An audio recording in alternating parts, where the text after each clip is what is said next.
అటువంటి వ్యక్తిని సొంత కులం కాబట్టి పక్కన పెట్టి కూర్చోబెట్టుకుంటామంటే మరి కింద ఉన్న వాళ్ళందరూ ఏంటి పరిస్థితి? ఇటువంటి ప్రశ్నలు వస్తున్నాయి ఖచ్చితంగా. అదే నేను ఇందాక చెప్తున్నట్టు, అదే నేను అనేది ఇందులో రెండు అంశాలు. వాళ్ళు వచ్చి వేదికలు పనిచేసుకుంటున్నారు, మీ వేదికలు రెండు. ఇంకొకటి దర్జాగా బెయిల్ తెచ్చేసుకుంటున్నారు. అసలు మీ ప్రభుత్వంలో ఉన్న లీగల్ టీమ్ గానీ లాయర్లు గానీ వాళ్ళకి బెయిల్ రాకుండా కూడా ఎందుకు అడ్డుకోలేకపోతున్నారు? స్పష్టంగా వాళ్ళకి సంబంధించిన ప్రదర్శించలేకపోతున్నారా? చంద్రబాబు గారు మాట్లాడారు, ఇప్పటి వరకు 6 నెలల టైంగా చూశాను, నేను గేరు మారుస్తాను అన్నాడు ఆయన. నేను అనుకుంటాము ఏంటంటే ఖచ్చితంగా ఈ పార్టీల అధినేతలు చూస్తా ఊరుకోరు. కింద నాయకులు కావచ్చు, కార్యకర్తలే కావచ్చు, లేదా అధికారులే కావచ్చు, ఖచ్చితంగా వాళ్ళ వ్యతిరేకమైన పనులు ఎవరు చేసిన మీద వాళ్ళ మీద ఖచ్చితమైనటువంటి చర్యలు తీసుకుంటారు. అదేవిధంగా గత ప్రభుత్వంలో ఎవరైతే శృతిమించిగా మాట్లాడారో లేదా శృతిమించి తప్పుడు కార్యక్రమాలు చేశారో వాళ్ళందరి మీద చర్యలు ఉంటాయి. అంటుంది గతంలో మన కేసు పెడితేనే ఎవరు కూడా ఎఫ్ఐఆర్ చేసిన దాఖలా లేవు. నేను అనేది అదే, గోడలు దూకొచ్చారు అంటే కేసు ఏంటో ఎవరికి తెలియదు, అరెస్ట్ అయ్యే వరకు మేము కూడా బాధితులు తెలిసేది కాదు.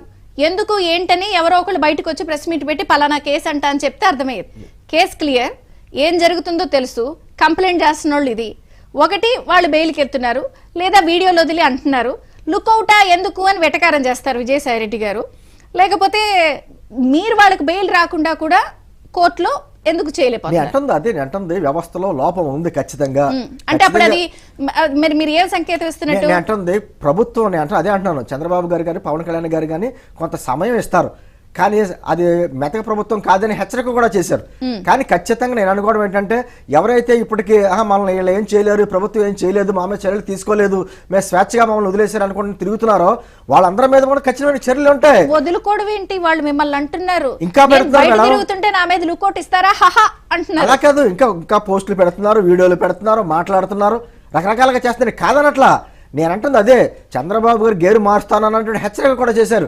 నేను అంటుంది ఖచ్చితంగా వాళ్ళందరి మీద కూడా మీకున్నటువంటి అధికారులు గానీ పోలీసులు గానీ యంత్రాంగం గానీ సహకరిస్తున్నారా, లేదా ప్రభుత్వం ఇలా చర్యలు తీసుకుంటుంది మీరు వెయిట్ చేయండి లేదా అక్కడ దాక్కోండి ఇక్కడ దాక్కోండి చెప్తున్నారా? అంటే నేను అనేది ఇలాంటి చర్చ మీరు ఎప్పుడైనా సరే ఈ 2-3 రోజులు సోషల్ మీడియా చూడండి, నేను చూస్తుంటే ఇలాంటి ప్రశ్నలు వస్తుంటే అరే నాకని వీళ్ళు భలే అడుగుతున్నారే క్వశ్చన్స్. నేను అంటుంది విజయ్ చంద్ర గారు, మొత్తం పోలీసు వ్యవస్థ అంతా కుళ్ళిపోయింది నేనేమంటలా. కొంతమంది అధికారులు ఇంకా మత్తు వదలలేదు, కొంతమంది మత్తు వదిలిచే కార్యక్రమం ప్రభుత్వం చేపట్టింది. అది నేను అంటుంది ఖచ్చితంగా వాళ్ళ మీద సీరియస్ యాక్షన్ ఖచ్చితంగా ఉంటుంది. ఈ రోజున మన విద్యుత్ ఒప్పందాల విషయంలోనే నా పేరు లేకుండా నా పేరు పెట్టారని చెప్పేసి కొన్ని పత్రికల మీదను మీడియా మీద కేసులు పెట్టాడు జగన్మోహన్ రెడ్డి, పరువు నష్ట దావా వేసాడు.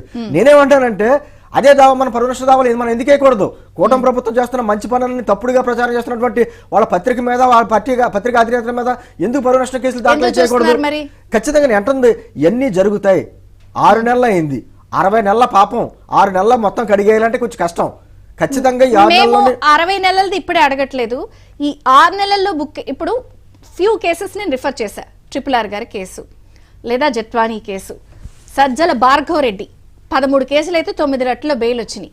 అన్నిటికీ ఇప్పుడు వర్ర రవీంద్రారెడ్డి వాళ్ళు ఇచ్చిన స్టేట్మెంట్స్ అన్నిటికీ లేదండి మాకేం తెలియదు, ఆయన ఆఫీస్ నుంచి వస్తే ఆయన చెప్తే మేము చేసాం, పోస్టులు చేసాం, క్లియర్ కట్గా అన్ని ఉన్నప్పుడు 20 రోజులు ఎందుకు వెయిట్ చేస్తున్నారు? నేను అంటుంది ఖచ్చితంగా వ్యవస్థలో లోపం ఉంది, పోలీస్ వ్యవస్థ ఇంకా నిద్రావస్థలో ఉంది, వాళ్ళ మీద చర్యలు తీసుకున్నటువంటి కార్యక్రమం ఖచ్చితంగా తీసుకుంటాం. ఇది పోలీసులు లీగల్ టీం వాళ్ళకి బెయిల్ రాకుండా ఎందుకు వాదించట్లా? అక్కడ చేస్తున్నారు మేడం. ఇప్పుడు ఏంటంటే ఎవరికైనా ఎంత నిందితుడి కసబకు కూడా అవకాశం ఉంది.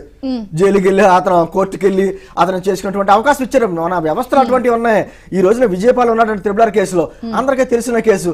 ఈ రోజుకి కూడా అతను అదృశ్య సినిమాల డైలాగులు చెప్తున్నాడు, తెలియదు గుర్తులేదు అన్నట్టుగాను.